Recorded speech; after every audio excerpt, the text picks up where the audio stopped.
have the pleasure to present to you Dr. Martin Luther King, Jr.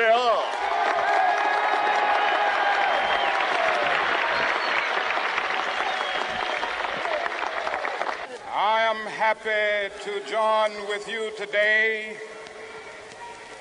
in what will go down in history as the greatest demonstration for freedom in the history of our nation.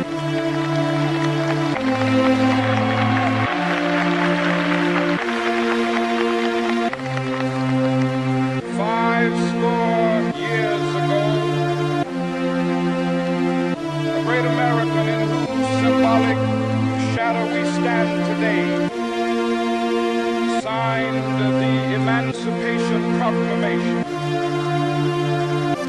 This momentous decree came as a great beacon light of hope to millions of Negro slaves who had been seared in the flames of withering injustice. It came as a joyous daybreak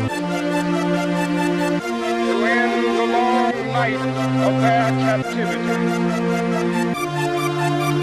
100 years later, the Negro still is not free. 100 years later, the life of the Negro is still sadly crippled by the manacles of segregation and the chains of discrimination.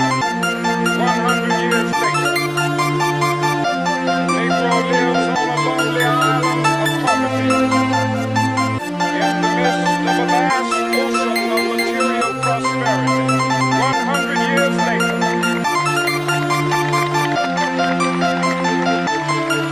Negro is still languished in the corners of American society, finds himself in exile in his own land.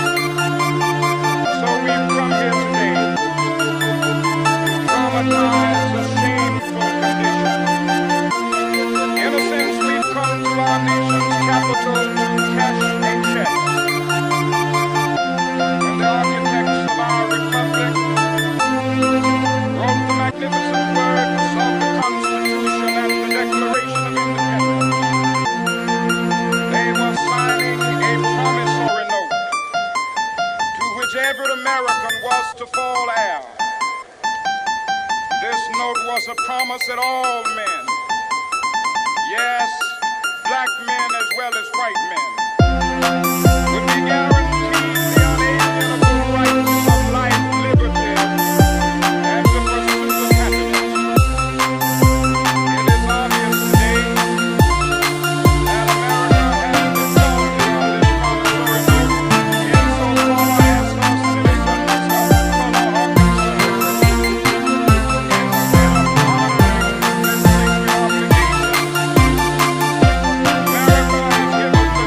people a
to degenerate into physical violence.